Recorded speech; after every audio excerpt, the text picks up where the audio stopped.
And we are alive. We are back on the Greyhorn Pagans Podcast, taking a little break from 24/7 streaming to record a new one.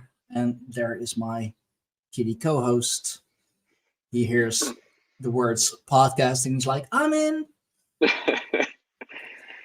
Today I have special guest Dustin, who will tell us all about and teach us all about the Bock Saga. I call it a alternative text to the Prose Edda and the Poetic Edda, the Germanic and Scandinavian texts that we are all well familiar with.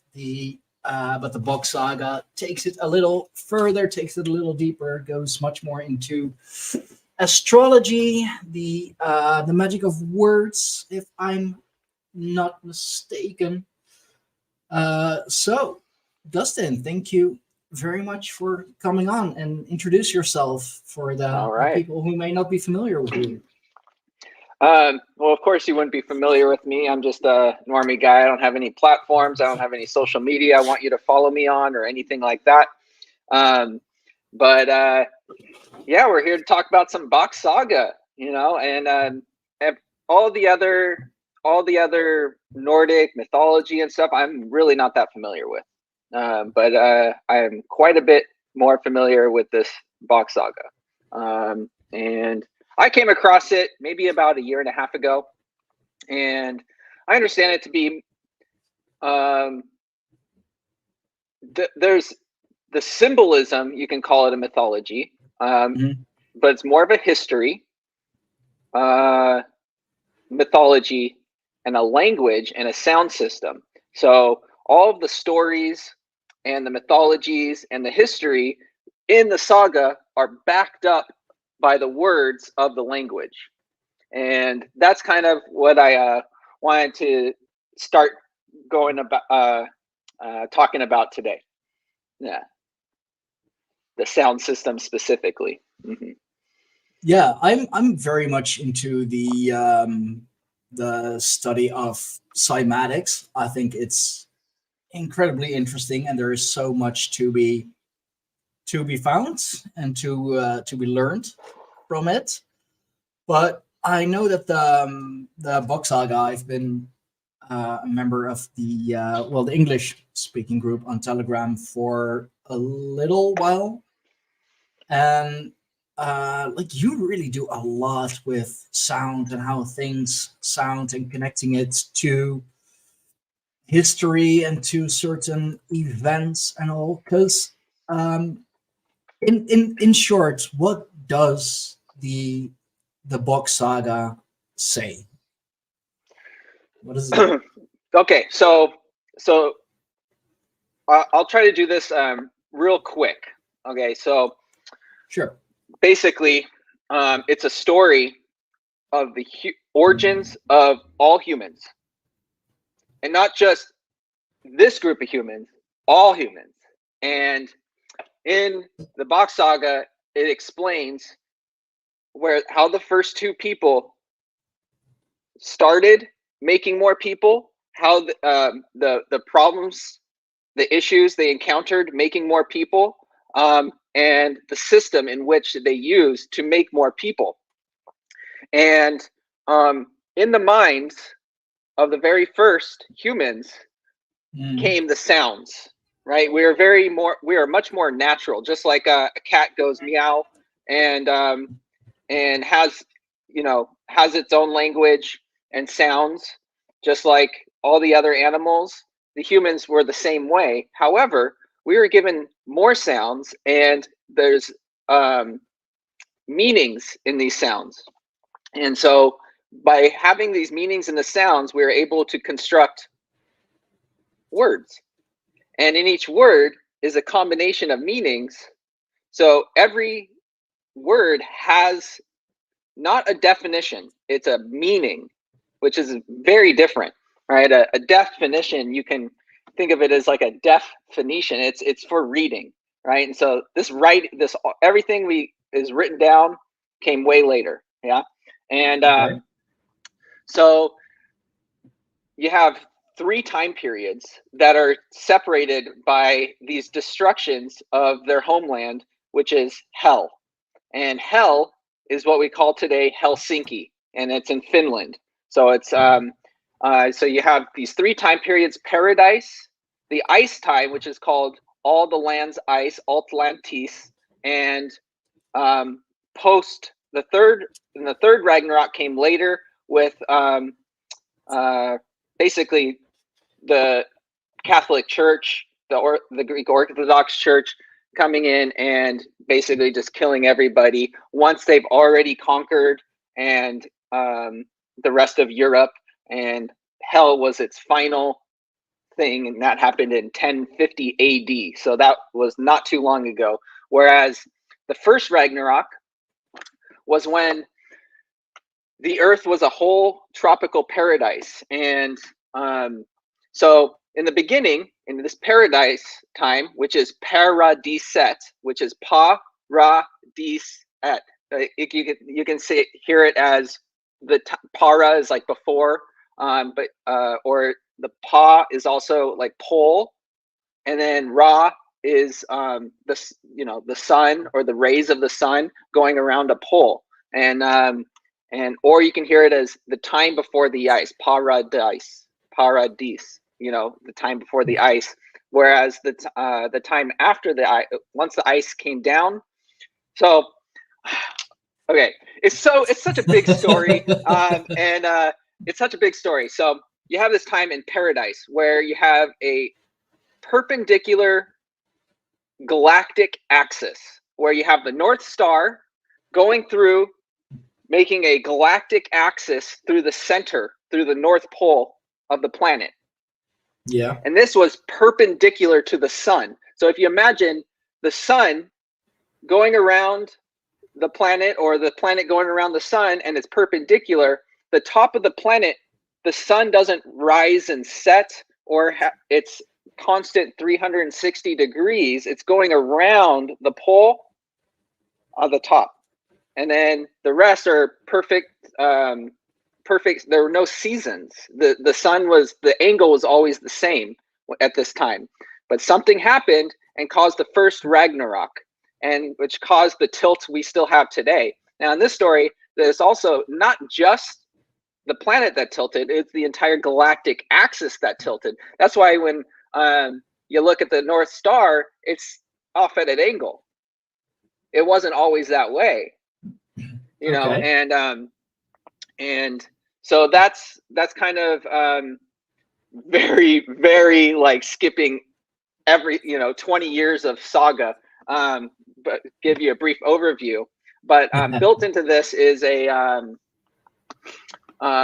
language. Now in the language is what explains everything in the words that we use in all of our language, from English. And the saga is told in basically this root language and the Finnish language called the Von language. So you have the Ossur language. We're all familiar with the Ossur.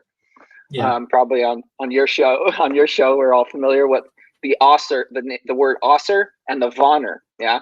Yeah. And so you have the Ossur language and the Von language, and these two languages combined after the second Ragnarok, and to make the English language.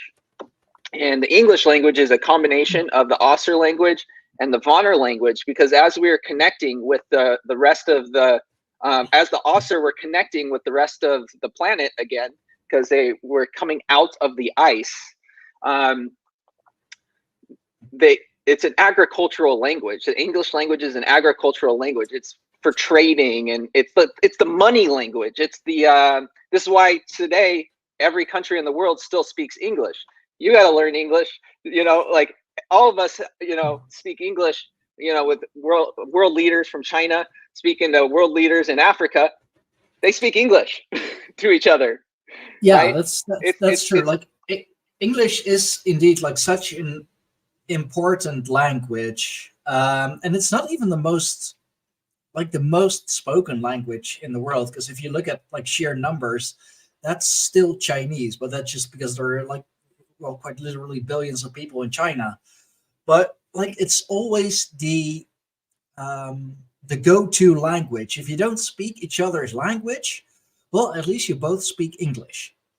For some Yes. reason, you always speak English. Like I remember, like I had a friend from Denmark. I don't speak Danish. She didn't speak Dutch. So how do we converse in English? Because we both know English. And it's very tolerant of accents. Whereas other languages, if you're speaking Chinese, you have to speak perfect Chinese. You can't it's almost rude to, or disrespectful to not speak it properly. But whereas English, you have an accent, but makes no difference to me. I have an accent, I guess, but Well,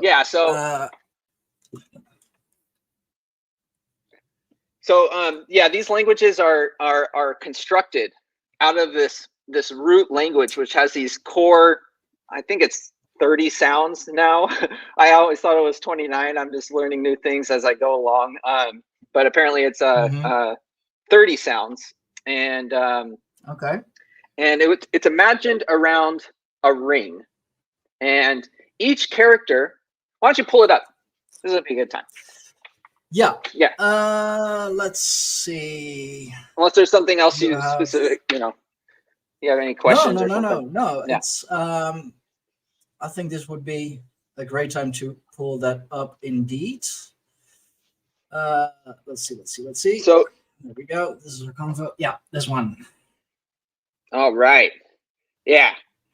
Okay, so I recreated this, but I did not create it. I am not the creator of this. I am the recreator of this. And this is probably the only version that is as visual of the letters that we have access to. So the story behind this,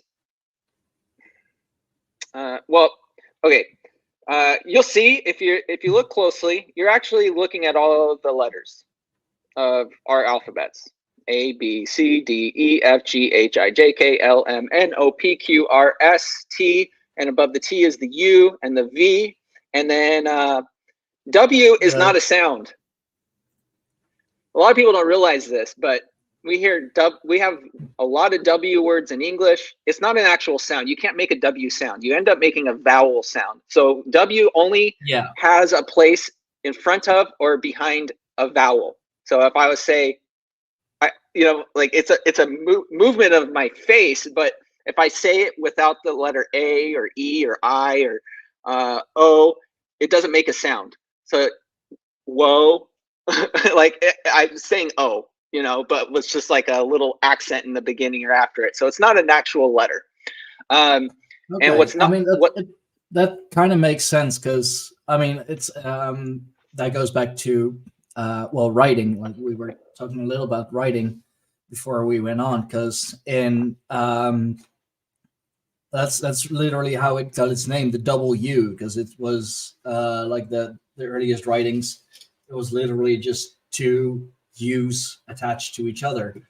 And it's technically two V's, Yeah, but that's how they call it. That's how they call it in French, the W. So the double V technically. Again, it's and you'll find that if you go back to this root language, a lot of our W words are actually just V. So that would be more accurate as a W double V rather than a W, because it doesn't make it. So you're saying the French were right? Well, the French originally were these part of the Osser tribes that broke off before the Viking era. So Frankenland, and just to touch on that too, all of these countries in the north, France was Frankenland, Deutschland, Switzerland, Netherlands, England, Scotland, Ireland, The Netherlands. Finland. Russia used to be called Rusland. Denmark. Mark means land. You have all these things with all these countries now with the word land in the name. Yeah. And this is the time period where all the lands, ice, alt, land, east. So these are the lands they're referring to. I mean, that we think of land as just not ocean, but these are the lands that is Atlantis. It's a time period. Okay. And so just to give you a scope of how big and how far back the Bock Saga goes, is ice time 50 million years. Jeez. And okay. But the root language is describing a time of paradise, of a time before the ice. Yeah. Let that settle in. We're saying, I'm saying, the saga's saying, the language is saying, all of our words are saying that we have been here far longer than we can even, find evidence for. Like 50 million years, that's ice time. But paradise lasted longer than ice time. So we're, and if you really think about it, right, we're clearly this ancient creature or something. Humans are clearly very ancient. We're highly just for a moment. I have found a map with this should be like around the last like actual ice time, and like a very large part of England, the Netherlands, and all the countries with their name ending in land does seem to be covered in a huge ice cap. Yeah, so even deeper into the ice time, it would have gone all the way down to the Alps and Pyrenees mountains above Spain. Yeah, so literally. And then, but it would also cover all the way across North America around like Washington, Canada border. So the ice would have been and it also would have been on the South Pole as well. So basically what happened, is the Earth tilted. And what happened is the angle of the sun basically evaporated the water in the oceans. Not all of it, but massive amounts of water. So the ocean levels dropped. More land was in the center tropical areas, and all the evaporation went to the north and south poles and rained down ice sheets. And so there was 2-kilometer high walls of ice and completely encapsulating up top of the planet, the utopia, which was previously a utopia, right? And that's another hint, that word utopia, uptopia, just like Netherlands, nether means under. What's it under? Right? What's it under? Under sea level, it's very, very much under sea level. Well, I would say it's under the North Pole, and it's a hit. And so just above the Netherlands is the Baltic Sea, and just above that is this area of Finland, Sweden, the Scandinavian countries. And this is where all this whole story comes out of, is more Scandinavia. So just like Estonia, when these at the end of this ice age, which about 10,000 years ago, which is now coming into mainstream conversations, from Joe Rogan and things like that, is that something happened, all this ice melted, maybe this is where we get our flood stories from, stuff like that. But right, yeah. About 10,000 years ago, what happened is as the ice was melting, it was just carving down the lands in Scandinavia, and these ice caps were coming down and taking, and just all the soil, all the dirt, all the earth was just being pushed down, and all the big stones are being pushed down into Estonia. So even the name Estonia is talking about the stones that were being pushed down from these ice caps sliding. Oh, Anyway. That's interesting. I actually, like just the other day, did a show about the Baltics and Baltic paganism and all, and this is another connection to it. That's really fascinating. Yeah, and the Estonian language is very similar to this Finnish language. Yeah, they seem to me be more closely related to each other, because Finland, even though we consider it like part of Scandinavia, the people and the language is nothing like Norse or Swedish or Danish. Like, it's very different, closer to to the nothing. Like, I know, like, as like someone who speaks English or any of these other more root languages, like Dutch, German things, these are more coming out of this root language.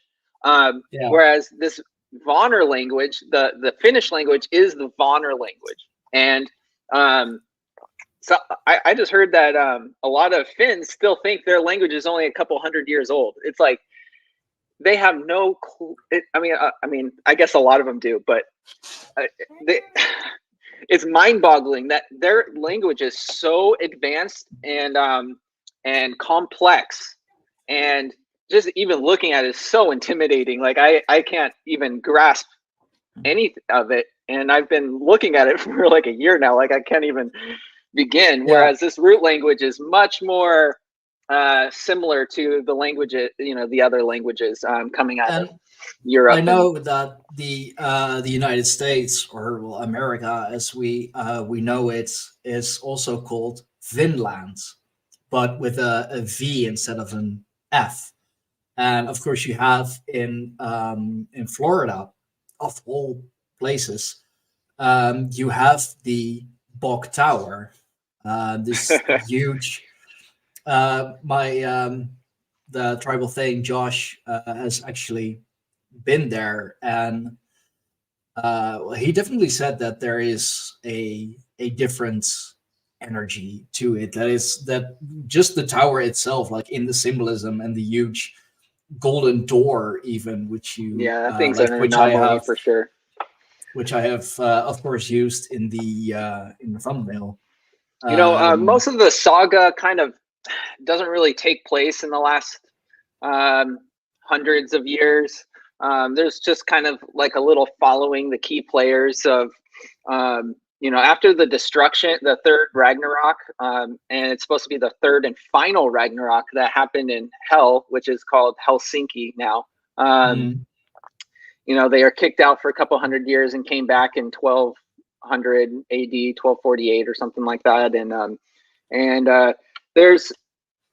But the Christendom has already gotten a grasp on the world by this time, and has continued that into modernity today. So there's a lot of, the problem is we're looking at all these symbols. We're looking at the Bok Tower. We're looking at all these different mythologies, and the Bible, the Torah, the Epic of Gilgamesh, the Egyptians, and everything like that. And we're trying to like figure this out.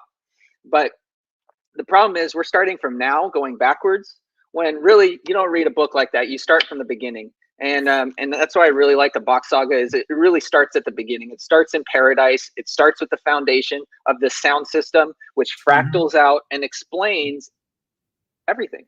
It explains nature. It explains how we use nature, how we live with nature and not against it and stuff like that. And but that connects like with so many other mythologies. Paradise, of course, like you immediately think of the Bible and biblical times, and the small periods in between, like that you could say that's like the what is it, like the 1,000-year reign of Christ, or like the small period in between where, according to their sacred texts, that the devil or Satan has like free roam, free game to. So Like, the easy way to know as many people as he can. yes, but the words they're using, they can't break it down and give us the real meaning of that word. Whereas if you take this root language, you can break the word down into its individual letters, individual syllables, individual things to get the entire meaning. That makes a lot of sense. And you can do this with all of them. Right? You said devil, right? Veal, right? Yeah. And how's the devil portrayed? You know, with horns. And you know, horns, for Christmas time, you call it Yule Day, right? Yeah. And Christmas time is Yule Day. Yeah, it's the wheel, veal, devil, the veal. You know, and this is Capricorn. Oh shit. You know, and that's a good one. you know, and same thing with demon, right? De moon. This is talking about the moon, right? And this is the moon. What's the moon symbolize? It symbolizes the nighttime, right? This is where you get moon stars, moon monsters.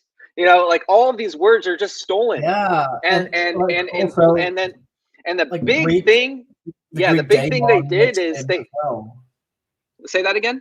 The Greek daemon, which was basically like a like wasn't even an evil entity, more like a I believe like more like a personal guardian angel or something. Like not necessarily evil, but just something that was always there. That's always with you. Like everybody has their personal daemon, and I guess now everybody has their demons. Well, don't you have a moon sign?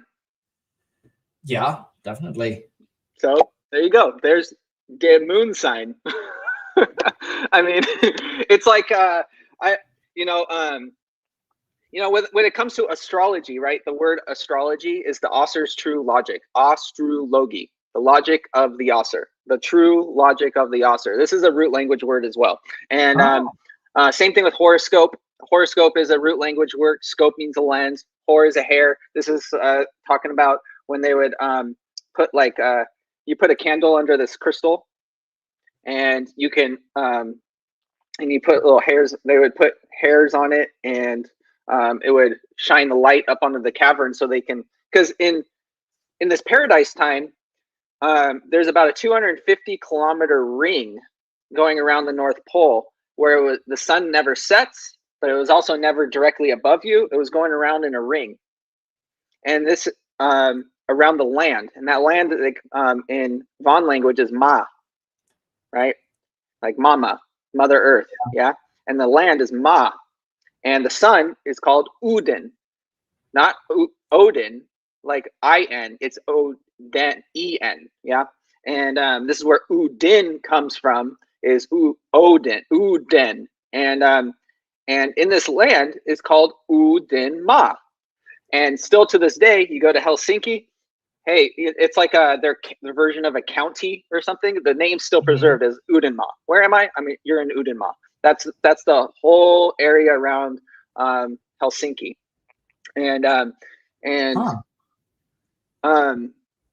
this language is constructed by the angles of the sun and the moon, because the moon is represented by Ra, is called Ra, right? And if you look at the character, pull up that ring again. Sorry. Yeah, no, of course. But when it comes to astrology, right? You asked me 2 years ago, let's say, what my astrology sign is. I would have told you. It's funny because your wife, but I would say I'm a firefly, and I go, that's not one, and I go, none of them are. I was like, I thought it was just a big joke, yeah. But when you think about it, it's important to know. It's important. You can't just plant any crop any time of year. It's important to the angle of the sun and the moon when planting crops, right? If the even to pull flavor out of certain herbs or vegetables or fruits, if the moon is at this angle, it's drawing up, or it's pushing moisture upwards. Or if it's or sometimes if at a different angle, it's pulling the moisture down. So it's a good time to weed your garden when the moon is at a certain angle. Yeah, it has a profound effect on the on all life. Yeah, and the sun goes out, there is no life. Yeah, so in this story, the sun is the creator of everything. Udin is a ring. Udin is everything. Udin has always been and will always be, and Udin is the sun. So that's supposed to be an ancient English poem about the sun, and so why would these astral bodies not have an effect on humans? That was kind of the logic that actually made me think about astrology a little bit more, and that it actually does have a profound effect on, you know, our personalities and things like that. And but I'm not really into the personality stuff as much as yeah. Oh, so you're not a basic white chick? Correct. I see it more as, so this is what I all the ancient texts, the Bible, the all of them, right? The Egyptians. I get a lot of my astrology knowledge as far as once writings began, once black ink hit white paper. All this stuff was describing astrology, and today we call it astrotheology, right? When the Jesus is the sun as it moves throughout the year, yeah, and like, you know, the Lamb of God, that's the sun in Aries. Do not worship false idols, the golden cow. That's because the age of Taurus has ended. You know, and you just go on and on and on. The pride comes before the fall. What's a group of lions? Pride. What's after Leo? Fall. It's all that is astrology. It is. But before that, where did these animals come from? These are domesticated animals. Yeah, like the sheep, the cow, the horse, anyway, a lot of the astrology animals, these are domesticated animals. Yeah, and they're domesticated in the ice because you can take these animals that are and put them in wintertime in the barn, and they don't die. You can't do that with tropical animals. No, I mean, you can try, but they won't last long. Yeah, exactly. And so these animals were developed by humans in the ice time, in Atlantis. This is where this technology narrative comes from. It's agriculture, and you don't need domesticated animals and farming agriculture in the tropical areas. Food grows everywhere. I live in California. Mm-hmm. Every yard has orange trees. Like there's just they're everywhere. I can walk down the street and just like reach into people's yard and I can eat all day. With me living in the Netherlands, Northern Europe, it gets cold here. It gets really cold. So hopefully you've harvested in Virgo. The goddess of harvest is Virgo. I'm sure our farmers then you weigh your grains in Libra. Yep. And that's why it's the scales, because you want to weigh your grains, and this is when you make your bread. And if you don't make your bread by the time you're in Libra, the sun's already at too low of an angle for you to produce any more food. And if you haven't produced it if you didn't put the plow on the cow in Taurus and harvest in Virgo and make bread and in Libra, that's your final judgment. That's why Libra is the judge. Yeah, because after that, you have wintertime. And if you didn't prepare and you didn't follow the signs in the sky, you're going to die. And, in all these Latin languages, their word for winter is invierno with a V, but their word for hell is infierno with an F. Yeah, and in English, we think it's a inferno, like a fiery inferno, but it's the exact opposite, right? And I think it's interesting because I know that in the Divine Comedy, the most inner circle of hell, where well, the devil or Satan or like whatever name you want to give him actually resides, is a huge circle of ice. It's not hellfire and brimstone. It's not, a lake of eternal fire. No, it's actually frozen, like hell froze over, quite literally. And it literally did in the Bock Saga. The hell is a place, and it's home, and it's one of the 8 powers. Like in pagan, you have 4 powers. You have Frey, Freya, Odin, and and one more. But in the Bock Saga, there's 4 more.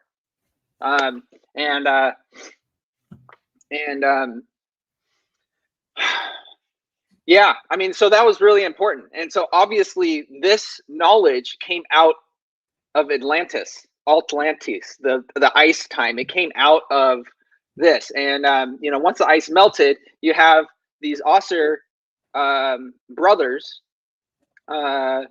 So the system of the Ossir was maintained by these 2 Vikings, the V kings, we 2 kings. You have the Sven line, that's Sweden, Norway, Scotland, Ireland, Iceland, Greenland. These are all the same race of white people. And then you have the other race of white people, the Dan line, the Den. This is Denmark. And it's the same race of white people starting from Denmark all the way through to England, the Netherlands. So that's all the same. And then you have the original race of white people, which is the Finnish and the Russians. And especially northern Russia, these are the same. These are Finnish. They're all the same race of white people. There was some mixing later on with when the Ossir kings would had some of the Sven line go over to Russia. So there's some Swede mixing. The let's say the Kievan Rus were like really one of the first people to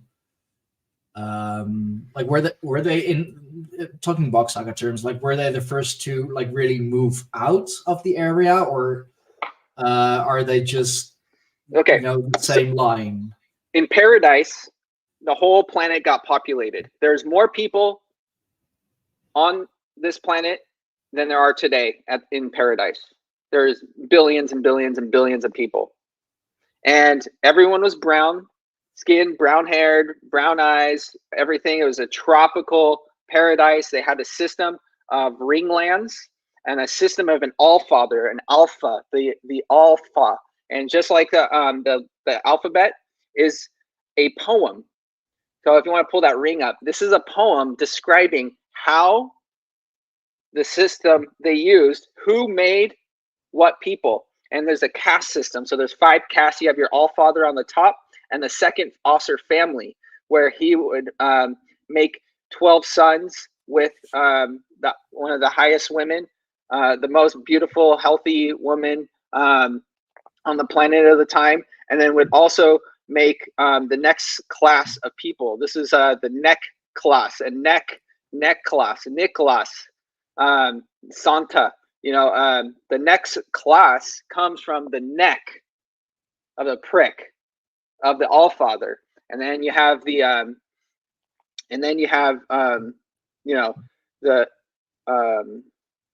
Jarl class, the Carl class, and then the last caste was the Trail class. And the women from the lower caste would make children with the men from the class above them. So the Trail class men don't make any children.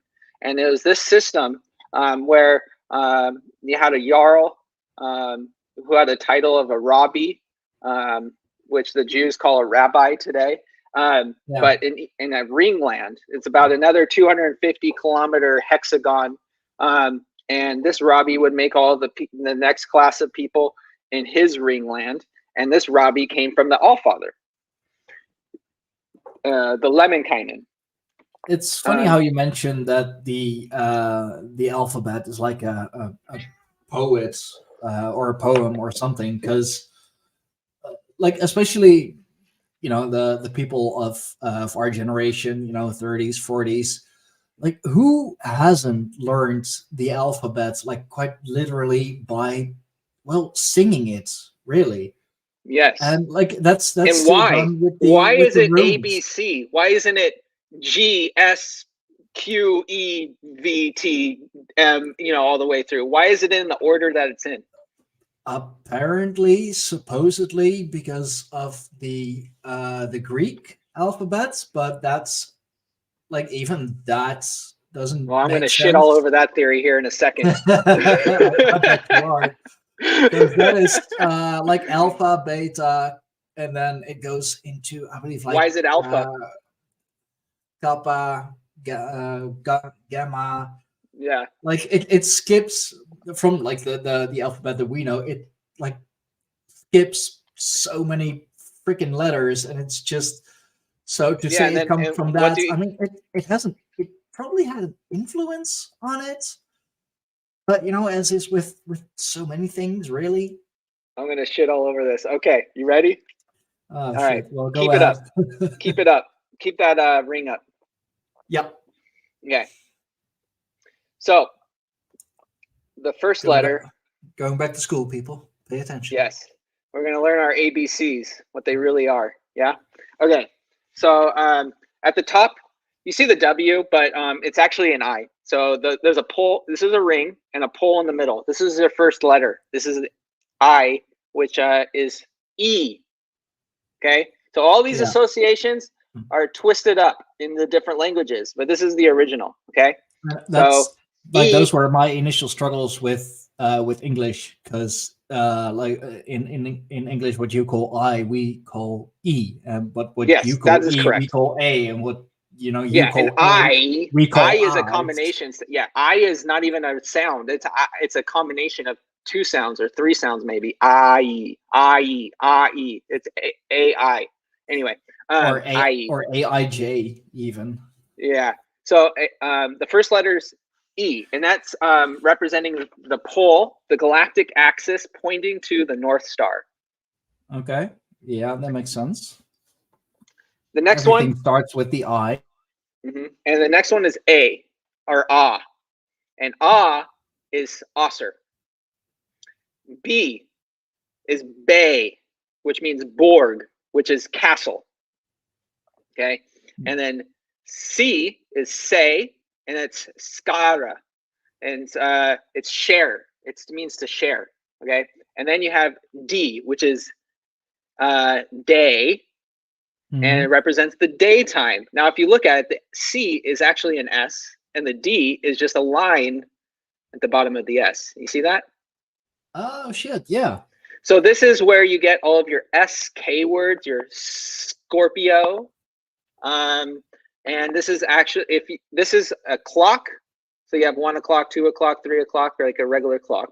It's also the alphabet. It's also a calendar as far as astrology, right? So at the top of the first letter, that's Capricorn. The top of the mountain. And then well, it starts going in it, whatever. And then you got Scorpio right in between the S and the D, which is where you get your SC words. Yeah. Okay. Which is interesting. And so this is also I never representing. even saw this till you pointed it out. Like this like CD, if you Okay, it happens again later. But this is representing the moon. So the D is the daytime, and the C is the moon. Yeah, so it's sharing. The daytime and the nighttime are split. Half day, half night. Okay, and then E is Ek, stands for oak tree, and the oak tree is symbolic of the sperm of the Allfather. This is the family tree, the sperm line. Instead of bloodlines that we talk about today, and you think about a little acorn, what it looks like. Yeah. And the acorn is like ulun. I mean, in Dutch we call the acorn, we call it eikel, and we call the well, like let's say just that part of the male member, we call it the same. Like it's the same same Okay. name for Yes. both things. This So is the mind-blowing stuff, because once you crack the code and you see this, your whole language is going to open up into, this is what happened with English for me. I never thought about all the words I was saying until I had this Bock Saga sound system in my brain. And then it was like, whoa. Anyway, so yeah, we're all born from the acorn, representing the man's penis. Okay. F. So now we're going down. F is E, F, F, F, and it's representing it's fru, or fru, which is seed, and this is also representing Frey and Freya. The fru, the fru is the Fru. Yeah, you said it. Yeah, I'm glad I have someone who can pronounce this stuff better than no, me. that's fine. But if we're talking, like royal terms and all, she would be the jarl's wife. The fru, or the yes, fru, this would have came later. The more paganism, or like what we think of paganism now, what you do, or like the Viking era, these are systems that came out of this that were still in like the same structure, but a new Allfather. So not everything is the same, but everyone got along and accepted eventually. But Frey and Freya are representing the first two people. Okay, and this is called the Bock Saga. This is the goat. Bock means goat, right? Yeah. And it's a big. When you guys celebrate Christmas, do you have like box in like straw box that you make for Christmas time, or is that more just Finland? No, that's Scandinavia. That's that's definitely in Sweden. They have the Ior Bock. So Frey and Freya are representing the first two people. The first Frey is the first human with sperm that can make more people, right? Okay. So he's the seed of humanity. So that's F. Okay. G, gay. Gay is grund. Yeah, means ground. Yeah. And gay is GE. It's Ekins grund, the oak tree's ground, where it comes out of. And the word gay, and the word gay, the eichel, through the acorn comes a new. And the word gay means to give. Okay, so that's G. Then you have H, which is ho, H, and the A with the ring above it. And this is hell. This is the center of Udenma, which is an island 3 kilometers off the coast of Helsinki. And HA, the A with the ring above it, is representing like a river. So it's referring to the river of life flowing from hell. Okay. Next you have. Yeah, that reminds me of the river Styx in Greek mythology. Like it's always connected with water, or some sort of like water body. Well, we all start in the water, right? We start in our mother's water, and it's when it breaks is when our life begins. Yeah. Okay. But and then next you have the other another I, or E, and this E is representing inside of a woman, or the E, the prick of a man, and the seed coming out of it. So this character has two meanings: the pole pointing to the North Star, and the man's E, a man's E, and the seed. Okay. I'm gonna have to make this podcast 18+.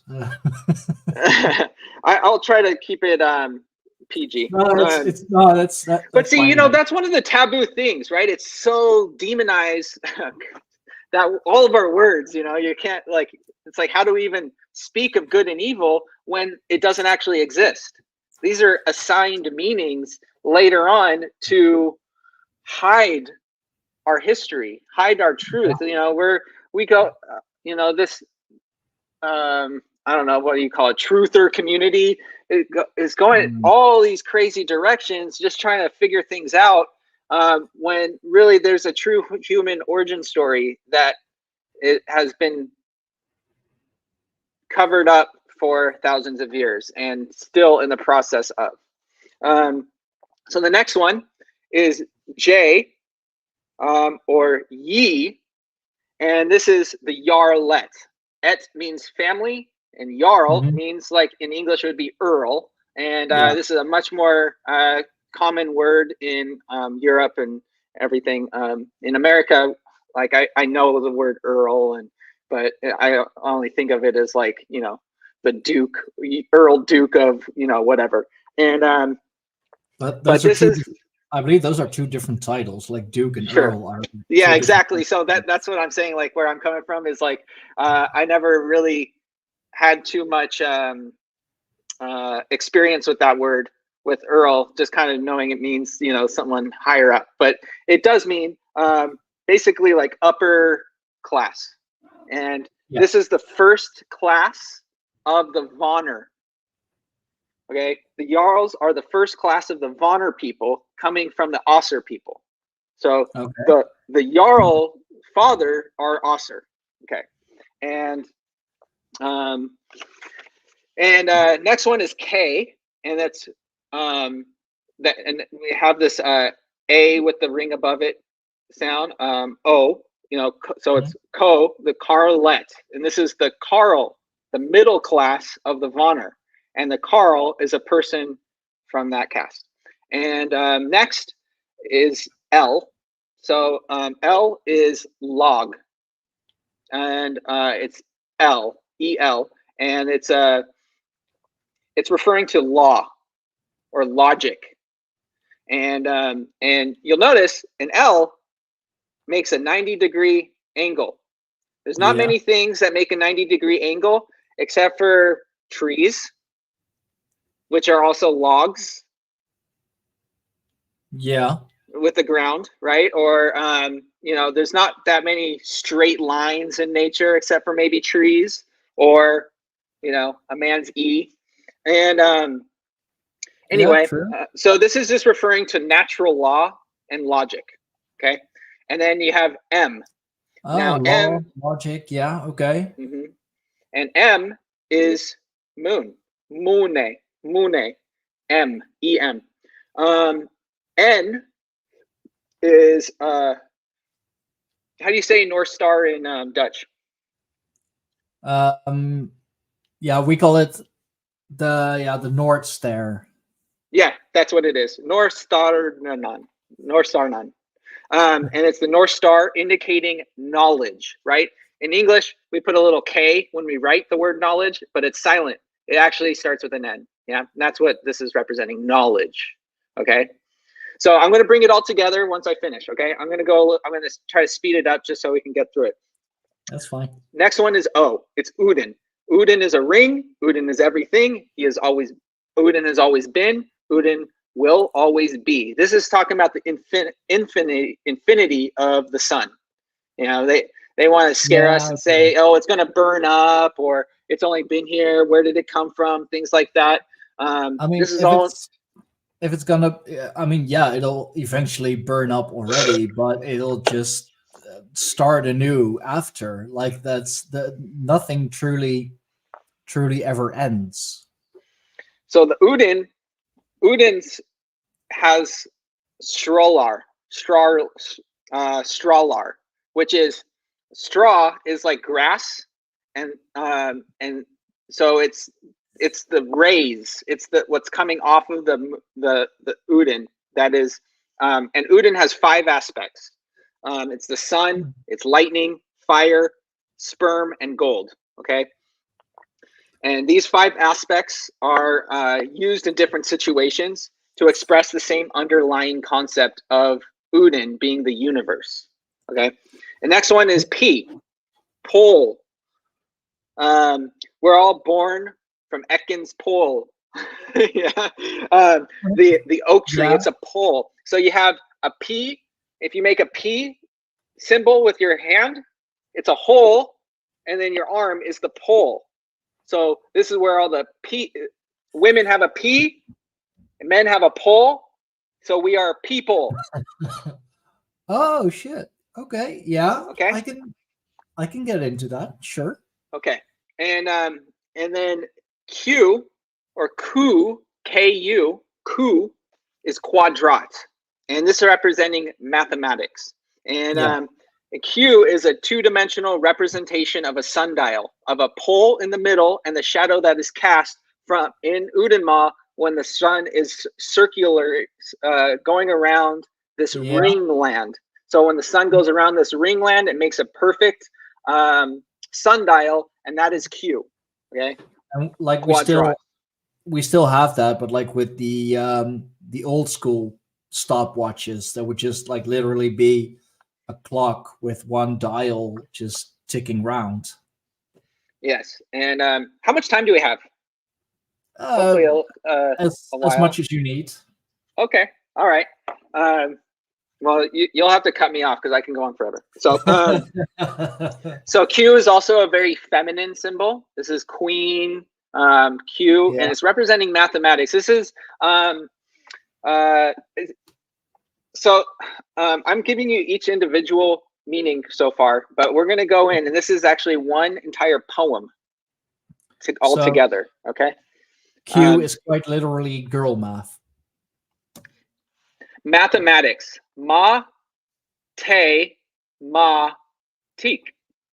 Ma, drinking tea. Ma, te, ma, teak. That's why it never made sense to me. Yeah. And this is, so in the Bock Saga, we don't lose the feminine aspect to life and nature. We don't miss the ring. It's not missing the rings. You know, in today's society, we have all the poles we need. You know, a lot, you know, right? But in this story, it is women who create the story and men who tell the story. So men tell the story, but women created the story. And I mean, that's why it's history and mystery. Oh shit! But that's a joke you'll hear sometimes, that you know, men are born between a woman's legs, of course, and they spend their entire lives trying to get between them again. Yes, that's funny. Which we're probably not going to get into this today, but it is through these festivals, carnivals, honeymoon, things like that women were choosing the men in heathen times. Okay. Women chose the men. Men would be gladiators and would compete, and you stand on a pedestal, right? Pediatrics. Yeah, we're talking about making children. These are Midsummer's Night's Dream, a bed of roses. It got a honeymoon. We have all these words. Summer of '69. Yeah, and so exactly, yeah. And so if you would have midsummer, so all of your boys were born in Aries. If you have your kids in summer, they're born in Aries. And so you can bypass the babies being born in the dead of winter, because they need that sunlight. This is, it's super important to get that sunlight on our skin. My parents were a little late because my birthday is January, like literally 6 days ago. So thanks, Mom and Dad. Love you too. Yeah, I was born in June, so I'm like a total summer baby. Okay, and then after that is Ra, Ra. And Ra is It's basically okay. So R S and then S is Sulin, the sun. Okay, so Sul, this is where we get our soul from, the sun, our soul, and Len means to smile. So it's the sun smiling. Okay, and when the sun smiles on the moon, that is why the moon is represented by Ra as well. So now on the other side, we talked about C and D being the night and day. Well, S and RS is also the S. You see how the R is actually constructed out of the S? This is symbolizing the rays of the strolar of the sun reflecting off of the moon. Oh, and so the solar ray. Yeah, okay. Okay, and so Ra is the ruler of the planet also. Yeah, and Ra or Ray, you can hear it as Ray, is reflected light off the moon, which originates from the sun. And in the human body, it is also found in the esperma, the man's seed, and the sav, the sap of the woman. And this is through Egyptian mythology, of course, being the sun god. It got reversed there.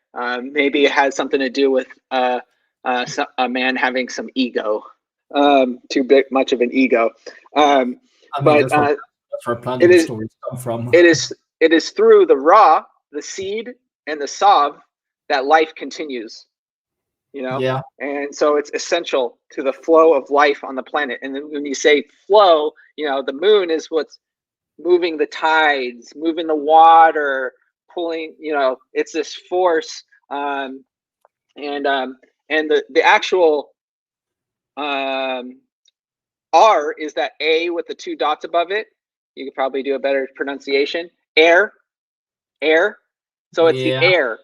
Yeah. So R is air, and it's the air, and it's has a similar meaning because it's the medium in which the sun rays travel through. Yeah. Okay. Okay. And then you have T, tour, Te, T-E, Te, like tea, to drink tea, and tea, matix, and tour is men have a big tour's hammer, and women have a little tour, a cleator, and okay, yeah. Okay, and Klee, you have a word for that in Dutch? Klee? Tickle? Clean?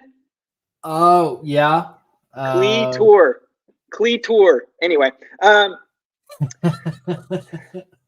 trying to keep it PG. I'm trying to keep it PG, but you know, we're talking about humanity and life, and you know, the propagation of our souls and spirits and things, you know. But Tor has a lot of meanings. So go ahead. Man, like it was even a belief until like just a few hundred years ago that both men and women had to climax in order for the woman to get pregnant. So sorry to all the ladies, but you are born in the wrong age, because you know, if your man now doesn't make an effort, well, time travel is actually possible. Just go back a few hundred years, because that's when men would actually, you know, like really try with the ladies to have them finish, because that's was believed to be the only way that she could get pregnant. You know, and women have a lot more power in these ancient times. And they still do. You know what? They still do. We have our mothers. Yeah. And, you know, like I get a lot of my personality and ethics and morals from my mother. So, yeah.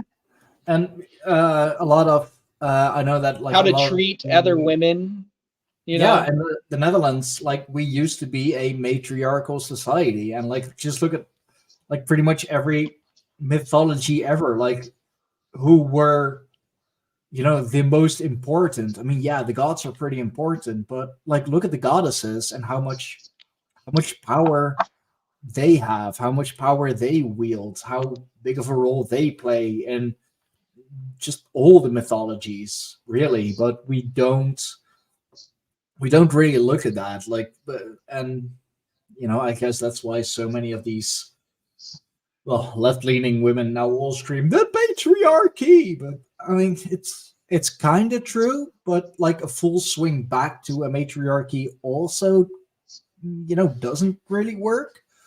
Although I do get it, women are, they're incredibly important. I mean, they are quite literally the carriers of life. If it wasn't for women, then the human race would have died out. I don't know how long ago. So it's a good thing. And also in ancient times, it wasn't all women that were mothers. It was the women would choose the women that would become mothers, and they were said to have a specific dream of Lucia carrying 7 candles down a hill. And if once they had this dream, they can come to their matriarch and tell them about, and they would ask them some questions to see if they really had this dream. And if they wanted to, they can become, if they had the feeling to become a mother, then they would. That makes sense. They would choose she would choose a man, and he would go compete with other men.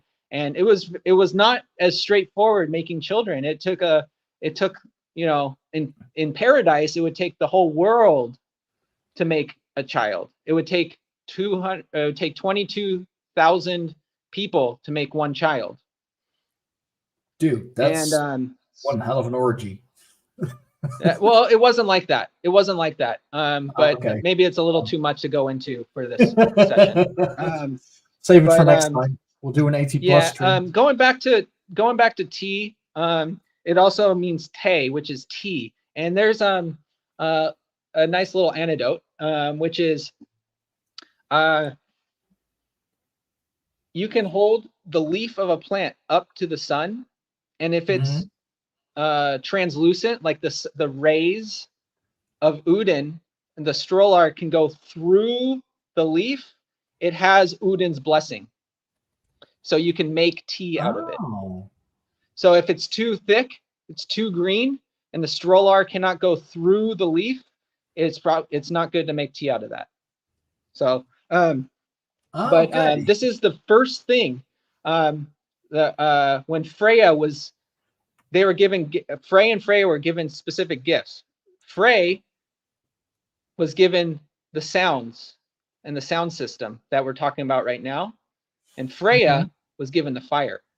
And the first thing that humans did with the fire was extract the sap, extract the mahla out of the leaves to make tea. And this is the source of, our bigger consciousness of nature, because we're the only ones with fire. We're the only ones who can extract this life essence out of the nature around us. I mean, we are the only, for as far as I know, at least the only life form on Earth who can consciously create a fire. I mean, I don't see, I don't see my cat making a fire. I don't see, like, even our closest, primate ancestor or primate relative, I don't see them creating a fire. So that's a big thing. And, perhaps that's also why there are so many stories in, like every mythology ever about how fire came to the humans and like how much it meant for us, how much it did for our development, because water too, but all of our energy today, our electronics, all of this is made of Udin. Right? This is all the fight. Without fire, we wouldn't have anything. Yeah, like it's incredibly rapid vibrations, which also gives off heat, and if it gives off enough heat, it'll burst into flames, fire. So yeah, and like what was our first, like literally our first, well, light source that we could carry with us, that we could create for ourselves? That was fire. That was torches. That was a dark cave. What's the first thing you do? You create a fire, not just for warmth, but also for light, so you can see around you. You can see, if there are any dangers in the cave or lurking in the cave. So yeah, it's so incredibly important. Like just the essence of things is so important. And I'm like kind of going back to tea. I always found tea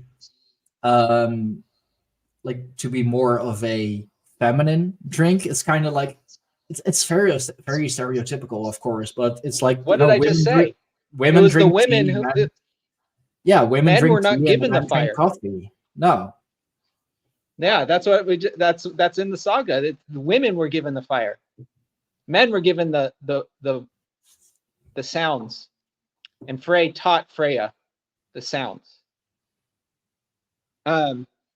The next letter is U for Ursprung. Oorsprong. Is that a Dutch word as well? Origin? Yeah, oorsprong. Yeah. Yeah, it means origin. But I find that this is one of my favorite words, is because it makes me think of the word spring, right? And yeah, spring is a verb, like you spring in action, or you spring out of, and then you have a water spring, right? Like and a water spring is water coming from out of the earth, right? It springs forth. It's the origin of the water originates from, it's the origin of the water. It's a spring, whereas a lake isn't a spring. It's just sitting there, or whatever. But and then you also have spring time, where all the flowers blossom, all the plants start coming out and springing. So it's springtime. When the earth springs back to life. Mm-hmm. Even though the translation would be origin, but also in the English language, all of these meanings of spring, which seem like not connected, are all encapsulated in Ursprung. Which is, anyway, I mean, if we're talking, Dutch, for example, spring or springen is also to jump. Yeah, exactly. So, and a spring, a well, like it springs forth out of the earth. It jumps onto the surface of the earth, if you will. Yeah, well sprung. Yeah. So the next one is V, and this is for Ve, and it's the Ekensvaner. So the family tree line Vaner, and it's all the people living outside of Udenma, and it's the Vaner people belonging to the family oak tree, Ve. And this brings us to the end, and there are there are 6 or 7, maybe 8. I'm losing track now, but letters outside. So you have the A with the ring, you have the A with the 2 dots. You have X, EX, which is a combination sound. X, like when you put S at the end, the letter S at the end of a word, it means like belonging to, like, this is Dustin's cup, right? This cup belongs to me, so it's Dustin's, S with an S. So X is Ek, which is oak with an S, so it's belonging to the oak. And it's a symbol for exchange. The S, or the S tree, the ash tree, in at least in Norse and Germanic mythology. Oh, that's next. Was the first one, like out of the ash tree. That's next. Hold on. Elm. Okay. Hold your thought. Hold your thought. Okay, because that's Y, which is Yggdrasil. Okay, so the X is for the oak tree belonging to the family tree. Yeah. Which means and also representing exchanging things. But Yggdrasil is the ash tree, and it can be literally translated as the world tree, the woman tree of all the living things tree. Yug, draw, means to like draw out of, like to draw a bow, and is it's like the highest value, with highest feminine quality value. All of the souls. So when someone would die, you would burn them, and their ash would be put under the ash tree. And this is the belief system where your ash goes up into the tree and becomes the leaf of the tree, goes up the sap, and is drawn. The life essence of our ash when we would die would go up into the tree and become the leaf. It would be leaf. It would be the leaf. And this is the belief system, and this is our family tree. And then if you all the pirouette people, all the Ossur, they would be eventually brought to this tree, and their souls would go back into nature. And well, you now go. Like one more thing, because I'm thinking like if you overlay the like the Yggdrasil, or just the life tree on the human body, like the roots would literally be at its feet, because that's where you ground yourself, where you root yourself. It's it's in the dirt, it's dirty, it's dark. This is where it draws from. The closest, yeah, and our heads, our crown, our corona would be like the very top. Our hairs be the least, closest to the sun. But then Midgard, the realm of us humans, would be the mother's womb, and we would be, and we're of course born out of the V. That's why we consider it a that's why the V is considered a feminine symbol, because it's the birth canal, the like a woman's hips, they turn into slightly a V shape, and we are given life out of that V. And that's I'm going to get to that. The pyramids, with the hold on, pause up. that thought. Pause that one. Pause that one. We're coming to that. Hold on. You're ahead of it. See, we understand. When you understand nature, all this makes a lot of sense, right? But where does it originate? How are our words constructed? How are our mythologies? Where are the roots of our mythologies? Where are the roots of our belief systems, right? So the next one, we have Z, which is Seta, which is basically like when you first make eye contact with someone, it's love at first sight. It's the flash. It's that spark. Okay, it's that spark when you engage with someone. Okay? So that's representing Zeta. Would that also be why they like the basic shape of lightning? Like when you were a kid, when you draw lightning, you kind of draw like the the little Z shapes. Yep. And it's Seta with an S, S-E-T-A. So it's the S, which is representing the sun, but it's Zeta. It's faster. It's the fastest way, the shortest distance between 2 points is a straight line. It's Zeta. Okay. All right. Now one I don't have much more to elaborate on. In the more occult circles, I don't know if you've seen Twin Peaks. Have you watched the series? I haven't watched it. I've heard people talk about it though. I'm actually I believe like halfway through the last season. It's incredibly interesting. A lot of occult symbolism.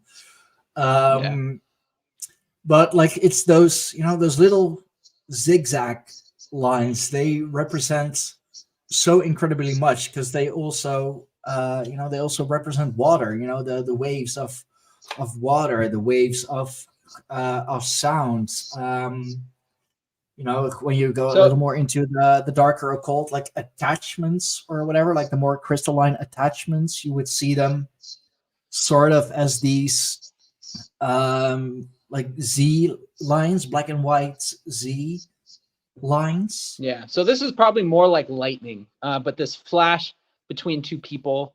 The spark. We sense people's energies, right? Like when they come into our space, you're like, something's off. I don't like this person, or I do, or I, whatever. You get it. That's Zeta. Whatever that is, or more maybe like the choosing time, like it's that, like between you and your wife when you first met, or still, like when you see each other, you go at each other, it's that. It's funny because like we were talking about the Greek alphabet a bit, and Zeta in Greek is representative of wisdom, which makes sense. If you're like wisdom. Anyway, let's go to the next one, which is the A with the ring above it, pronounced like ah. This is in Monet, like the moon. And it represents a stream or a river. I think we already mentioned that. Okay, so when we were talking about the V, okay, and then I was like, hold on. So now we're at the A, the A with the two dots above it, which is Eng, which is a meadow, right? A meadow with lots of flowers, and it's associated with sap or mahla or the sill, the in Yggdrasil. This is what is being drawn, right? In Yggdrasil, it's drawing the sap, the mahla in Vanner, from the sill, from the soil, the silty, salty. Silt. And this is where we get agriculture. So it's an agricultural symbol, the A with the two dots. And it's there's a big island with a lot of Angs. England. Yeah. Okay. And we have this English language. Okay. So once a woman is chosen her mate for the year, she would go into this Eng, which is a meadow with a lot of flowers, and these flowers would serve as a bed of flowers. Oh. Okay. And that's why she would spread her angel wings. Angel wings. That is a divine place, indeed. Yes. And yeah. So angel, and in an Eng. Well, that's fascinating. So, because like the the trad wife, meaning the traditional wife and whatever, she's always like dressed in these flowery garbs, like a flower dress, or with like a flower crown in her hair or whatever. Always. What do men bring on Valentine's Day to their woman? And or when we have that when you really messed up, and bed of roses. A flower. We call it a flower bed. A bed of roses is from a rose. Yeah, this is all from the heathen times. Where before there was violence and war and everything like that, we had a totally different idea that's completely lost of how we used to live. And then you have the next character is the O with the two dots above it, which is representing the eyes. How do you pronounce it's or. No, or you do it. Or is your ears. Okay, that's the next one. That's the O with the line through it. That's But- that's yeah. That's For yeah. island. It's for island. Right? That's why we call it an island. Mhm. It's Yeah, it's representing island. And O, like off the coast of Helsinki, you have all the little islands. They're all oos. The oars. God dang it. I can't stand it. I wish I could pronounce these better. But anyway, it's a distinct sound. All of You're these doing a characters better have job than most one. Americans. I know. Well, I'm trying, and I don't have other languages to add to the confusion in my brain. So like, at least I'm just like focusing on this root pronunciation of these words. And Well, you're doing quite well. You're doing for a native English so speaker. it's an island. You European have like language off the coast of Helsinki, there's an island called Udens O. So it's the island of Uden, which is the location of Valhalla. And then the last one is also island, which is the O with the line through it, which is ear, which is the one you just said. Yeah, that's the or. You have your Or, oog, yeah. oog and or. Yes. Okay. I think your pronunciation of that of the O with the two dots above it is different than the root, but I'm picking up what you're putting down. I'm smelling what you're stepping in. Okay, so if you could pull up the ring again. Sorry. Thank you. You and that ring. Now that we've gone over all the meanings of each character, you really want me to put it's a ring great on to it. have something on the internet that is a lot more detailed that I'm going over right now, because it's all split up in different pieces and different recordings and things like that. But I think we're going pretty deep with the explanation. So starting with the E, the I at the top. Yeah. E Alfarnas-bete, Skara D. In the castle of the Osser, the drink is shared. Ekins fro grund hell. The drink is shared from the seed of the oak or the family tree that originates from hell. Deep roots. E Jarlarnes log. In the law of the Jarl and the Carl, and then you have Mone, Norstharna, Uden, Polen, Quadratin. In the law of the Jarl and the Carl, the moon, the North Star, and the universe, and the pole, which is the galactic axis and the Earth axis, the axle. Yeah. Are the quantities that make mathematics of how the concept of the moon, the North Star, and the sun, Uden, and the universe, with a pole in the center of a ring, a pole and a hole, give you all mathematics, the sundial, the quadrat. A pole and yeah, okay.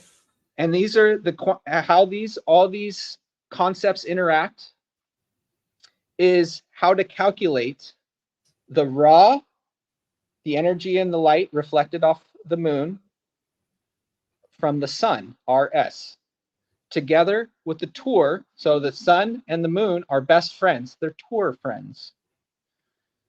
The love and the heart, and the origin, the Ursprung, Ra Sol Tour, Ursprungets Vanner E, is the sun reflecting off the moon together with Tour, is the love and the heart and the origin of the Vanner people. So that's the poem. Okay. I Alfarnas-bete skara di ekens fru grun hell, I jarnas karlnas lag mone norstarne odin polen quad Vanner E. That's our alphabet. Okay. And yeah, man. This is talking about huh? what you said. Like that's too much.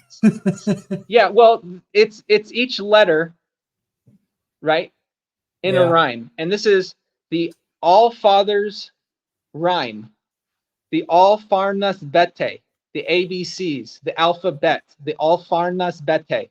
Bete means rhyme. Okay. So it's the Alfarnas-bete. Anyway, so you know, I at some point it's undeniable, right? Like, who can explain how can our alphabet be explained other than this is talking about, in this rhyme, we're talking about the origins of all the people, where they came from, how they're represented, the symbolism behind it, what the classes, the castes are, and it's talking about, like, you can break each quadrant of the alphabet into 4 other shorter rhymes. So LMNOPQ. LMNOPQ is the logic, the moon and the North Star and the sun interacting in a pole and a ring, which gives you everything. All math, all calculatable things is coming from the LMNOPQ. So Jesus. Yeah, this is a lot to process. it is. And so, you know, this is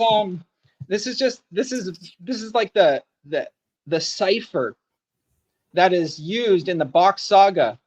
So if you say something wrong, like if I saying the Bock Saga and I made something up, the sound system is going to correct me.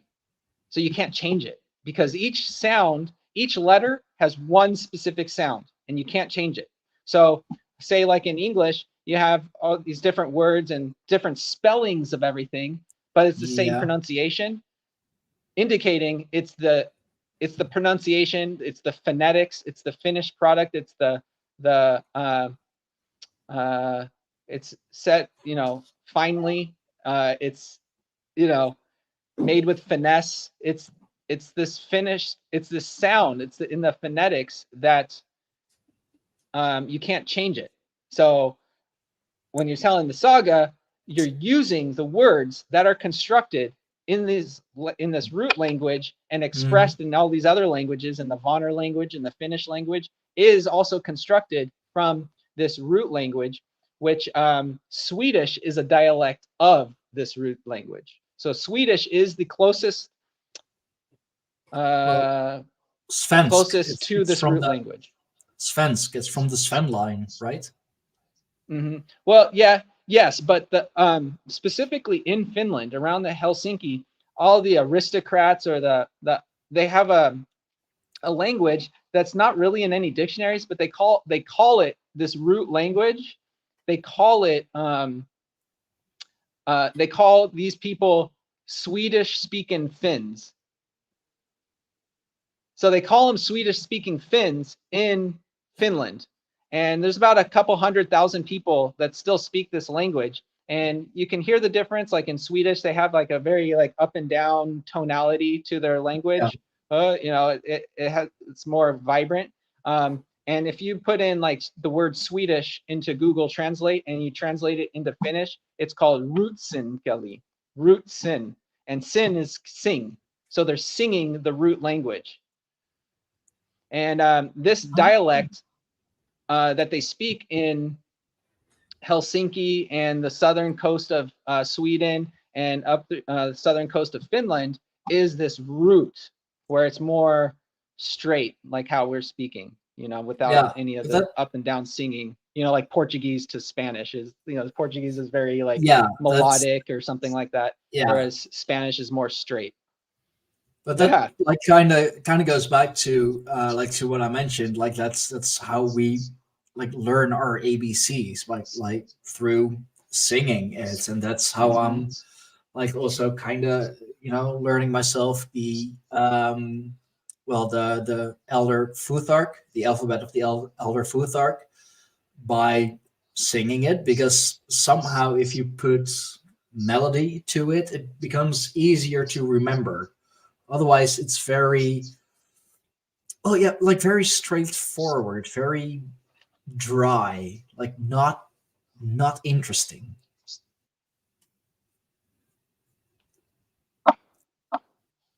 And yeah, like I always thought that the more Latinized languages, so Spanish, French, Italian, Portuguese, they were always um, more lively languages. Like Italian, you don't even have to know Italian, but when you hear an Italian native speak, there is such passion in it. It sounds so vibrant. Well, Dutch, for example, but that's mostly because of our G, the G. A lot of people say that, it's a very harsh sounding language, and it's almost like two people with a cold coughing up against each other. Well, Latin is a fake made up language. This is a written language for the priest class, and this is what they use to kill all the pagans. They used it to infiltrate all of the lands up the northern lands. They use this language because no one can read it. No one even read. Why would you need to read? Everything's oral tradition. All these stories, all of our words taught us everything we need to know because it's in the sound. It's in the ears and in our voices. But this is all taken away. That's why they call it a definition. Yeah, a definition. The word deaf is in there because they want to take tradition. They want to take all the knowledge that is free in our language that was given to us by our ancestors away from us. And you just need to teach one priest up in these lands who's, coming up. Oh, I'm peaceful and everything. I just want to teach you about, Christianity. I want to teach you who God really is. I want to teach you about Jesus. I want to teach you about this. And then they get this book written in Latin, and only one guy in this whole town can read it. But this one guy in this whole town also speaks their native tongue, so he can translate it. And now you start losing all of these associations, and you start tricking people, and just like he was probably tricked, right? And you start tricking people, and you start infiltrating and destroying these old ways. This is what but it's hard to do. You can't actually take away the associations because you have a sound system. You can't actually change the words. You just have to change their definition. Once you start changing the definition of their words, then you start taking away all of these associations, or you change the sound, right? Just like in A, E, I, O, U in English, right? We have all these different ways of spelling all our words, and A can be A, it can have like 100 different sounds. That's also one of the major ways how Christianity, and especially later on the Roman Catholic Church, how they managed to subdue, not conquer, but subdue Europe. Because only they could read Latin. It was they could tell you whatever, that means that. It's the same. It's just this language is like the actual language, and it's more important, and all of that. And that's why now hell is a bad place for some reason. Whereas all the other words that have hell, like healthy and help, or they're help, pretty. You ask for help. Positive. Yeah. Right. It's a good thing to ask for help, or to receive help, or to be healthy, or you have Helios, or Hellenistic, or to say hello to someone in the north, like a friendly greeting. In the north, the Osser are from hell, so you have Oshel, right? And Oshel, and then you have the Greeks who were previously called the Hellas. Yeah,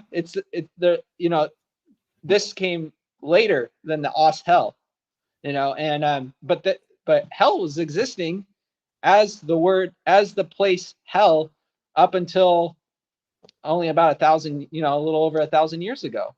Yeah. And it's also like, now I mentioned like the languages, and that's also why you see that the more north into Europe you get, the less Roman, like that's really what it is. It's not Latin, it's Roman. There is in the languages, like Italian, Spanish, the languages I just mentioned are almost a direct derivative of Roman. But the further north you go, the more Germanic it becomes. And there are still some words here and there, and especially Dutch. That's how we learn other languages so easy. Like we have a lot of words that we borrow from other languages. They're not Dutch, but they've become part of the Dutch language. So Yeah, same that's thing with English. Yeah, English is like still a growing language. Its lexicon is like 5 times larger than the next biggest language.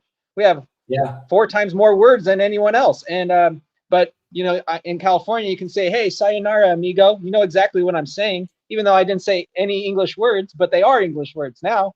Also, exactly. I mean, that's something I could totally hear like some server dudes say. And yeah, like you don't even have to know what the words mean to know what he means by that. And that's funny, like how language is becoming, well, like it is so important, and every language in the world like really becomes integrated with each other. And like when I first mentioned Chinese, because like the few billion freaking Chinese people, like they are very much or like their language is not one of words, it's still one of symbols.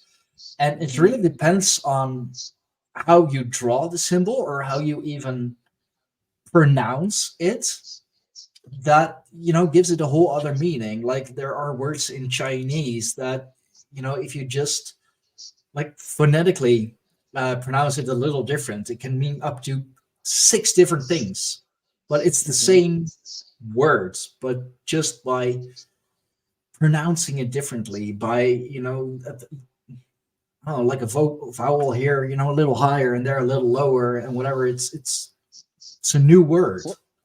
As I've heard understand, or as I've come to understand it, is they're all still coming. All these languages are still coming out of this root language, this root sound system. Okay, it's the only one with as many sounds as it has more sounds than any other language, and each sound has a specific meaning. So the thing is, like, you can say a tree, right? We call it a tree. Why do we call it a tree? Well, there's a specific reason why we call it a tree in root language. But another language, phonetically completely different, but it's still, they can, instead of calling it a tree because of the way the root language calls it a tree, the reason the root language calls it a tree, they can also call it a shade cover. In their language, it would be more like a shade cover in the course basic sounds. And so it's still coming from this root language, but it's describing it in a different way, right? And so we can get all these different names for all these different, just like in astrology, you have the Roman pantheon, then you have the Greek pantheon, and then you have the Nordic pantheon, but they're all talking about the planets, right? And the different names for the same thing, and all these different names have different meanings, but they're still representing the same thing. You know what I mean? So that's how languages can flow out. Just like I look a lot into the Hebrew language, which is actually so it's this is too big of a topic to really go into, but it's actually constructed from a torus field, and that's why we call it the Torah. And this concept of the torus field is actually represented in our hands. And you can take this shape of our hands, like you make like an L, and you imagine a flame going around and then coming down. And at different angles of this hand signal, if I put my hands above my head or straight ahead, or like I'm holding a baby, or I'm doing different things at different angles is, if you were to like put it in front of a campfire or something, and you make these different symbols, the shadow it casts are all of the Hebrew letters. And so they constructed this language not from the phonetics, but from something else. And you can do this, you can take this methodology of creating a language in all these different types of ways, where like for like the Greek language, it's the same concept as the Hebrew language, but with two flames. So it's like a double flame, and then at different angles makes one object is making can be viewed at all these different angles to make because when we look with our eyes, you only see two-dimensional. You only see like the front part of if you're looking at like a cube, you only see a square. Yeah. Whereas a cube, it's actually a cube. But that cube, if you imagine it as like a torus field, like a donut, this is actually a four-dimensional object. You can actually see it. And then you can take a slice from the outside of a four-dimensional object, and that's what our hands are. Yeah. So it's it's funny if you're but it looks like a three-dimensional object, but you view it from different angles. It's making a shot. You put a sliver, which is three-dimensional, from a four-dimensional object, which does exist. Like you can see a four-dimensional object, right? It's just slices of this form. Yeah. Anyway, I don't know if I'm making any sense here, but what I'm saying is you can construct all these languages from a different concept, like the Hebrew language is constructed from a flame, or you can take the same concept of water, or you can take air, or take something like that. And you take the mathematical, the LMNOPQ qualities of these certain powers, we can say, or energies, and construct languages with you create a foundation to construct an entire language that fractals out. And that's the same thing of how what we just went over is, I showed you a ring, but why is the A, B, C, D, E, F, G, why are they exactly the way they are? It has to do with the angles of the sun and the moon, the different phases of the moon, is how these letters aren't just made up. They're actually constructed from the sun and the moon. And this is the only language that is the characters that we use in our alphabets are constructed. The only language that is constructed from the quantities that actually exist that do create our reality. Whereas you can't, if you just use just the flame like the Hebrew, you're missing the sun, you're missing the moon, you're missing all these quantities that make us who we are. And whereas this alphabet is constructed from the quantities that do make us who we are, how way things are, and construct the nature around us. It makes me and it makes me wonder, like, how much of that could you also find in Freemasonry? Because if you're talking about flames, if you're talking about angles, and all the hand signs and whatever, you find that like so much in Freemasonry, and they are also the the guardians of the flame. They are the keepers of the flame. The fire, Jews, bro. Yeah, well, still better than the actual ones, but like they are the keepers of knowledge, because the flame, like we talked about before, fire, and how fire came to humanity, came to the humans. Like it was such a big deal. So to be a keeper of the flame, like is quite literally one of the most important jobs that you could ever have.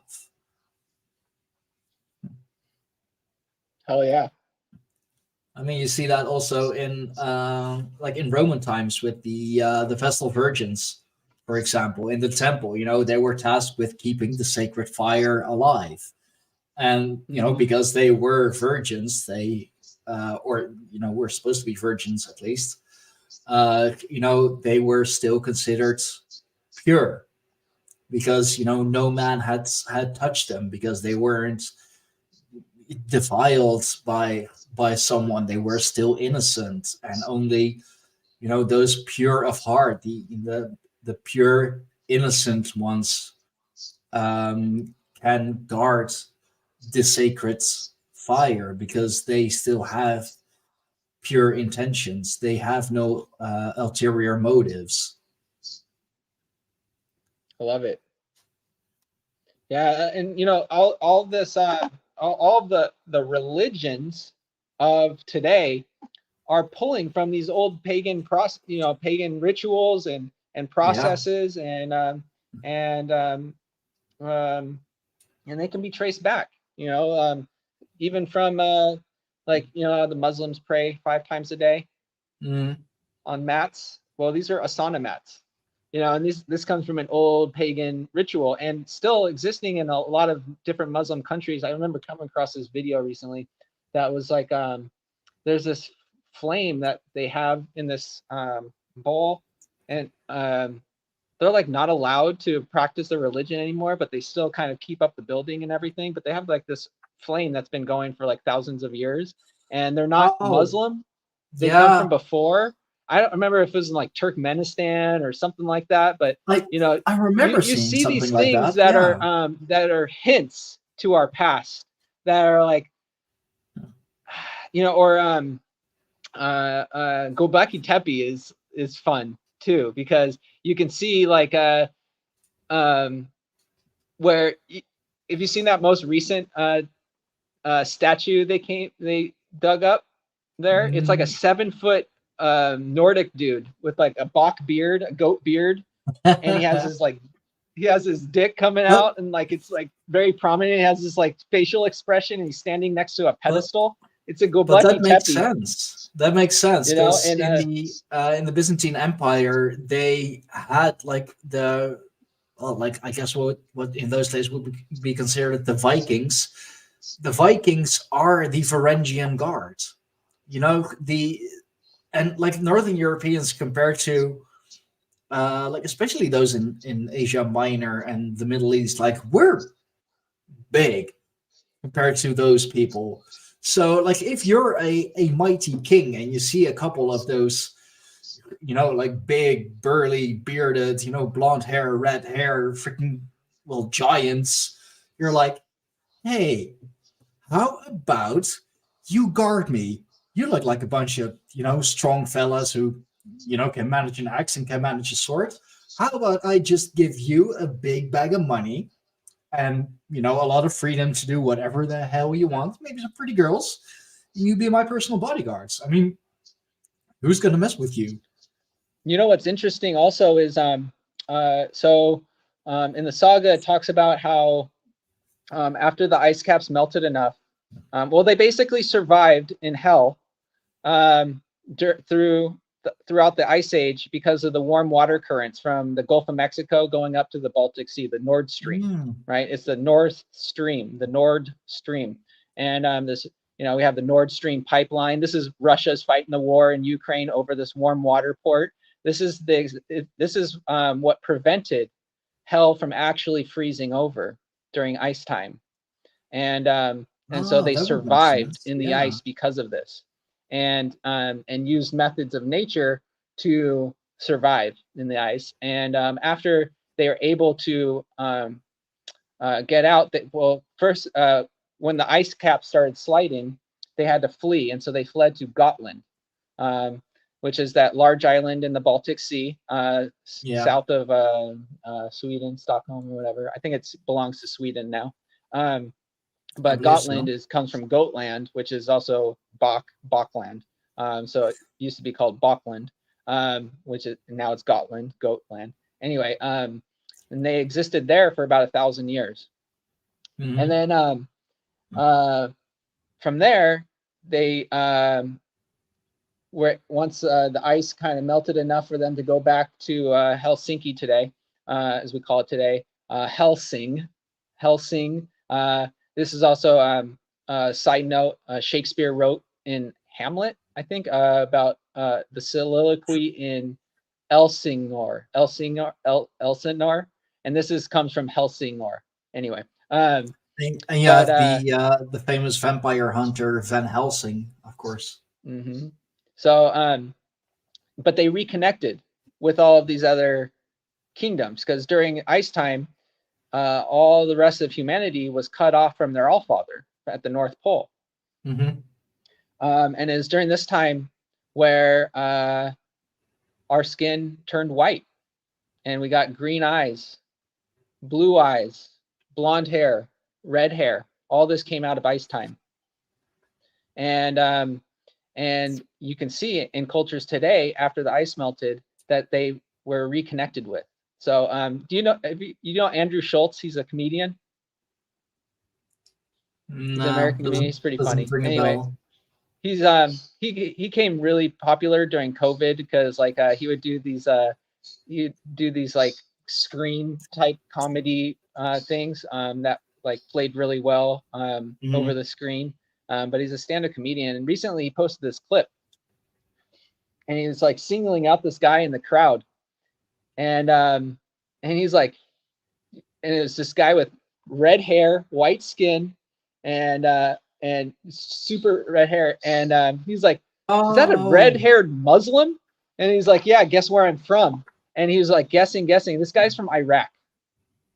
Okay, he's a red-haired dude from Iraq, and now you get red-haired babies born in Japan. You get red-haired babies born in Iraq. All around the world, you got the talk of these red-haired, giants in the Americas and things like that. I think I know which clip you mean. I haven't seen the whole clip, but I looked him up real quick. I'm familiar with. I've seen him before. I have probably seen stuff of him before, but I mean that's like what you're like now talking about. That's kind of going into.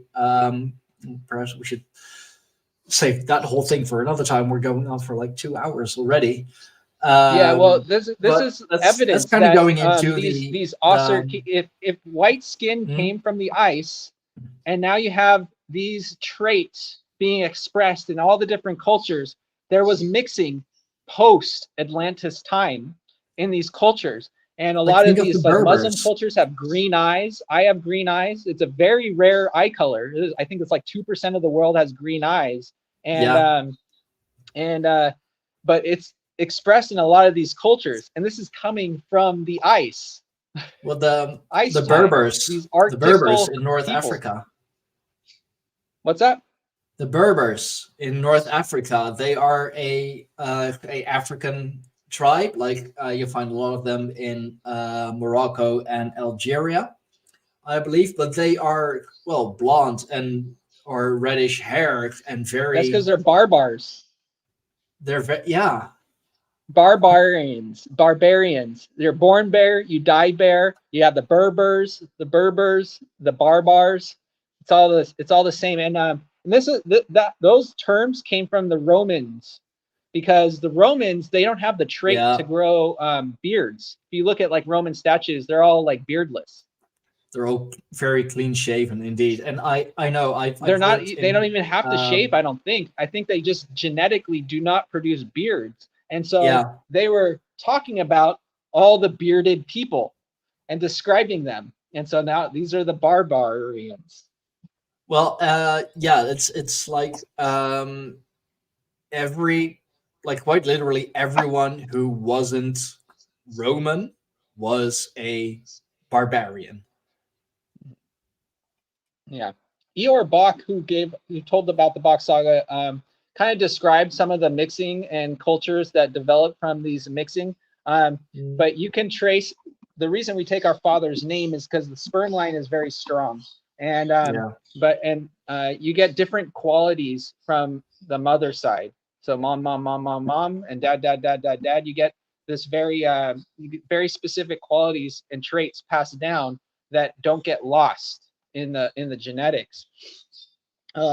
So like, for example, you got a kingdom of Hindustan, which is what we call India today, but also all of the Stan countries, Afghanistan, Uzbekistan, Turkmenistan, all these. This is all the same race, tropical race that developed that had their own all-father king and crown prince system during Atlantis or Atlantis time, ice time in the north. So while they're having their ice time in the north, and there's no white people existing anywhere, they had their own thing. And then once they emerged from the ice, they started, these men would come and start making their own race of people. This is the Mongols, the Mongolian. This is a Swedish and Chinese mix. And you got, and then you have the Tartars, which is another Finnish, maybe Swedish mix with the Hindustan people. And so you have the Tartars. You got the Tartars, the Berbers, the Barbars, all around. And then you have, the Romans, the Romans, which come from the, and they had the east side, which is a dividing line in Crete, the island of Crete, separated the east and west. So you have the Greek Orthodox coming off, going east, and then you have the Roman Catholic coming off to the west. And the Roman people are also another different race of people. How about we save that topic for a part 2? Because that's I think we did a great job presenting the alphabet. So thank you for that. Yeah, that's for sure. Like we went over it several times. Like you really want me to put a ring on it, No, but thank you very much. I mean, this has been 2 hours of a lot of information, and definitely, I mean, how much truth there is to it, I don't know. Like every people says that their truth is the ultimate truth, that their texts are, the texts or the scriptures or whatever. But if anything, you have given us a lot of food for thought, and to study languages deeper, study cymatics, the study of sounds, do a little deeper research, or just better looking into that. So yeah, and definitely next time I would love to go into the races of people and genetics and all, because that's a fascinating topic and something that's again, because history repeats itself. Speaking of a circle coming full circle, it's very much a hot topic again. Race and racism and genetics and all of that. So I am very curious as to what the Bock Saga has to say about that. And if we're going into that, I definitely want to have Thane Josh on there as well, because he has been doing a lot of research into that lately with the Hun and all of that. So Dustin, thank you very much for coming on. Is there anything that you wish to plug, anything that you wish to share, maybe where we can find more about the Bock Saga? So again, the Bock Saga is an oral story. So what I did today isn't really telling the Bock Saga. I'm more like describing some of the symbols of the alphabet and the sound system, which is the cipher, to kind of understand how the words are constructed when you hear the saga. Also, a better intro to the saga is hearing the story itself. And there's a lot of recordings done since the saga came out about 40 years ago this year, and in 1984. Wow. And so the original storyteller Ior Bock and his group of friends that he kind of gave the story to in parts to each one, so to help people kind of be able to say it themselves and not make mistakes. A lot of those recordings exist on the internet today. I made a Twitter page, Bock Saga X, and I just compile all of the ones I can find that are spoken in English on there. We have the Bock Saga channel on Bock Saga English on Telegram, which is where we met, and there's a lot more details. You can go in there, and it's been existing for about 6 months. You can use the search button, if you have like Nephilim, You can put in the word Nephilim and see where we've broken down that word, or broken down the word, different words to their true meanings and their origin story. Or we talk about different mythologies, and we go into the phonetics of different languages and the root language. So it's that one's a fun channel to be a part of. I'm pretty active in that. I don't have any social media that I post or make content on. Like I said, I just have the X channel that I just repost the videos to find like a one place you can just kind of go and scroll through and find different interviews with men like Michel Merle. He's still around. He's active in the Bock Saga English channel. He's can go into the most detail and break down words. He's who I ask questions of. You recently did a show with a lot of old recordings of Andy, Jim Chesner, right? And he's great. He's he passed away a couple years ago, but he's done a lot of podcasts and recorded a lot of videos. Like there's Welcome to Hell on YouTube, Welcome to Atlantis on YouTube, Welcome to Rajasthan, and there's also the Lemminkainen Temple excavation, and that should be completed very soon. We should be able to get to the door of the Lemminkainen Temple, which is a big story that of all the treasures of Paradise Time were brought up to, and which will pretty much completely validate everything in the saga once we get into that temple. They've been excavating that with several hiatuses in between. And so if you're interested in the Bock Saga and hearing more, just look up some of the videos of these original storytellers. I've done a couple podcasts, and I'm good at kind of meeting people where they're at. If you haven't heard it before, kind of introducing a lot of the ideas of it, but going into the greater detail, definitely go to those videos. Thank you.